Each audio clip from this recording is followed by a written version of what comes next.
ప్రశ్నిస్తే రేవంత్ సర్కార్ ఓర్చుకోలేకపోతుంది. పోలీసుల చేత దౌర్జన్యానికి తెగబడుతుంది. కాంగ్రెస్ సర్కార్ తప్పిదాలను నల్లబాలు అలియాస్ శశిధర్ గౌడ్ ప్రశ్నించారు. క్వశ్చన్ చేయడంతో రేవంత్ సర్కార్ తట్టుకోలేకపోయింది. పోలీసుల చేత దౌర్జన్యానికి తెగబడింది. నల్లబాలును అక్రమంగా అరెస్ట్ చేసి తన పైశాచికాన్ని చాటుకుంది. నల్లబాలును అరెస్ట్ చేయడాన్ని బీఆర్ఎస్ పార్టీ తీవ్రంగా ఖండించింది.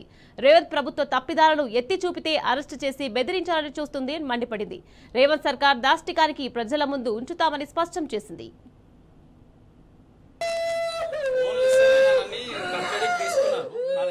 లేవని చెప్పిన ఎప్పుడో 2019-18లో వాడిన ఫోన్లు కావాలని ఇప్పుడు నన్ను అడిగితే నేను ఎక్కడి నుంచి తేవాలి?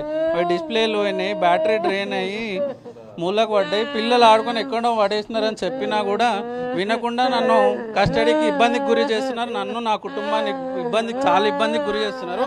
ఎన్ని కేసులు పెట్టినా ఎన్ని ఇబ్బందులు పెట్టినా ఖచ్చితంగా ప్రశ్నిస్తూనే ఉంటాం. ప్రశ్నిస్తే రేవంత్ సర్కార్ ఓర్చుకోలేకపోతుంది. పోలీసుల చేత దౌర్జన్యానికి తెగబడింది. కాంగ్రెస్ సర్కార్ తప్పిదాలను నల్లబాలు అలియాస్ శశిధర్ గౌడ్ ప్రశ్నించారు.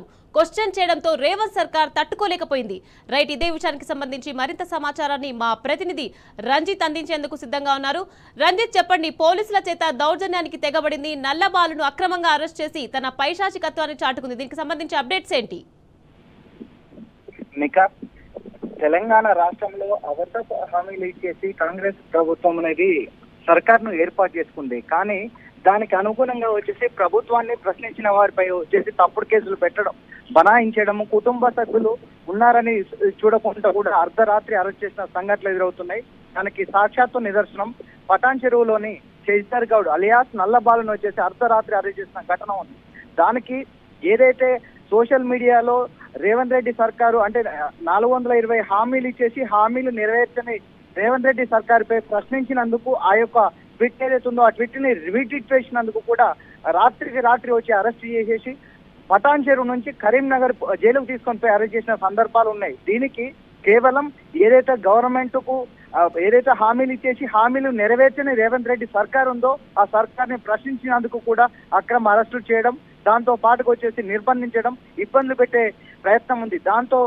దాంతో పాటుగా ఈ నెల 30 అంటే సోమవారం రోజు అరెస్ట్ చేసి 4 రోజులుగా కరీంనగర్ జైల్లో ఉంచి కరీంనగర్ జైలు నుంచి కూడా విచారణ పేరుతో ఒక డిఎస్పీ ఆధ్వర్యంలో 10 మంది పోలీసులు ఇంటికి వచ్చేసి భయభ్రాంతులకు గురి చేసి ఇంట్లో అన్ని కూడా సోదాలు ఏర్పాటు చేశారు.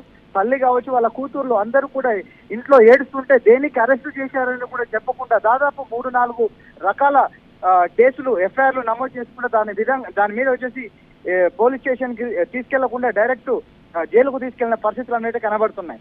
దానితోని ఇక్కడికి బీఆర్ఎస్ పార్టీ తరఫున social media convener Krishank, local Patancheru incharge Adarsh Reddy వచ్చి వాళ్ళ కుటుంబ సభ్యులకు అభయం ఇచ్చారు. ఖచ్చితంగా ఎన్ని అక్రమ కేసులు పెట్టినా కూడా బీఆర్ఎస్ పార్టీ పోరాడుతూనే ఉంటది. రాబోయే రోజులలో హామీలు ఇచ్చే వరకు కూడా తప్పుడు హామీలు ఇచ్చిన కాంగ్రెస్ ప్రభుత్వాన్ని ప్రశ్నిస్తూనే ఉంటాము. ప్రశ్నతో పాటుగా హామీలు నెరవేర్చే వరకు కూడా ఈ 3 సంవత్సరాలు ఖచ్చితంగా ప్రతి ఒక్కరూ ప్రశ్నించే ఇలాంటి నల్లబాలులు వచ్చేసి 1000 మంది పూడతారు తప్పితే ఇలాంటి అక్రమ కేసులకు ఎవరు భయపడరని చెప్తున్నారు. వాళ్ళ కుటుంబ సభ్యులతో మాట్లాడుతూ కూడా నల్లబాలు అలియాస్ శశిధర్ గౌడ్ కూడా ఖచ్చితంగా నేను కేవలం సోషల్ మీడియా రీట్ చేసినందుకే నా మీద తప్పుడు కేసులు పెట్టి నన్ను తప్పుగా బనాయించారు.